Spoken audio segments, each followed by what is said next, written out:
Hi, my name is Ben and I'm with Carpet Now. Today I want to tackle a question that we get from time to time, which is how does overage work when it comes to carpet measurements? Typically with hardwood and tile, or vinyl plank for that matter, the general rule of thumb is you take the square footage of a room, you add 10%, and that will cover the cuts and waste for the edges and the corner pieces so that you have enough material to do that project. So for example, if you were installing hardwood and you had a 10 by 10 room, it would be 10 by 10, 100 square feet, add 10%, you now have 110 square feet, and that would be the correct calculation to do that project. Carpet is done very differently from all other flooring types. In fact, the way that carpet is calculated is so different that we actually use a software to make sure that the calculation is correct based on the width of the carpet and the seam layout. So the first thing you have to know when it comes to carpet is the width of the roll plays a huge role in how carpet calculation is done. What I mean by that is carpet is 12 feet wide. So if you have a 10 by 10 room, a 12 by 10 piece of carpet will be required to cover a 10 by 10 space.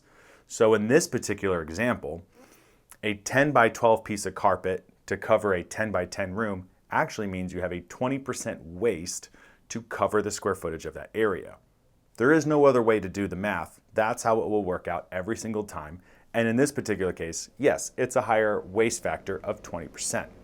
But where it gets a little bit confusing for people is when you have, say, a 15 by 13 foot space. If you have a 13 by 15 foot room, you're going to need a lot more carpet than you might anticipate.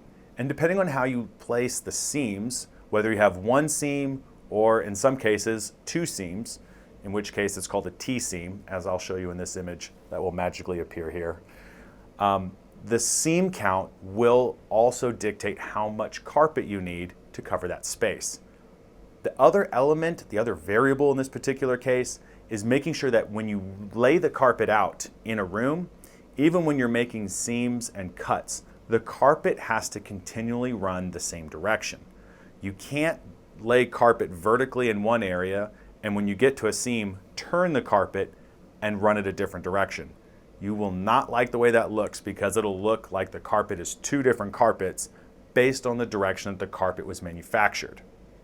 So while we could do all of this math with pen and paper like we used to, it's way more effective when we use this particular software called MeasureSquare. MeasureSquare is a flooring software that's made for iPads, and between that and digital measuring tapes, we're able to calculate the exact square footage that is required for every project.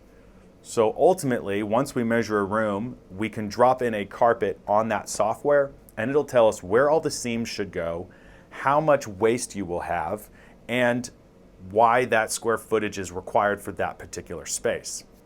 In many cases, when customers call us and say they have one bedroom and there's a very high waste for that particular area based on the dimensions, the truth is you might find that there's more value in actually adding a second space. This is not me trying to upsell you and get you to do more carpet in your home, but if you're truly looking for the best return on your investment, if you add that second space, the extra carpet that you were going to have to purchase for that first room could get used in that second room. And while the quote will still be higher to do two rooms as opposed to one, at least you're maximizing the amount of carpet that you're having to purchase and minimizing the waste so that in the end, you're actually getting more for your dollar when you do more square footage. So I hope that helps a little bit in terms of the smaller jobs. On the larger jobs, everything I've described, while it plays a factor, it starts to play less of a factor. Because when you're doing an entire house, for example, most people call us and say, we're going to do the stairs and all the upstairs. Typically, that could be anywhere from 3 to 5 bedrooms, maybe a game room, maybe a media room.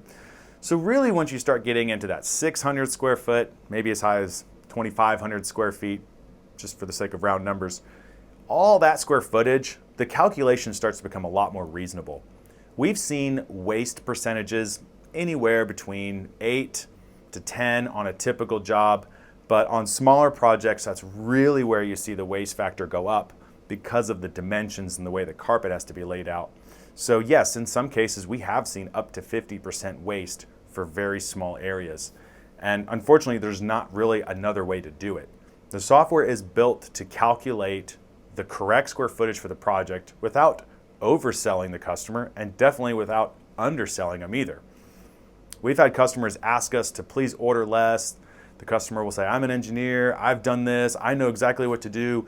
We won't be short if we do it this way. The truth of it is, this is all we do all day, every day. And if our software was incorrect, it wouldn't be just incorrect once, it would be incorrect all the time.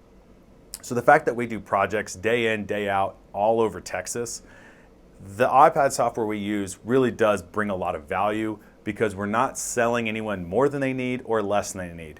We're selling them the right amount for that project.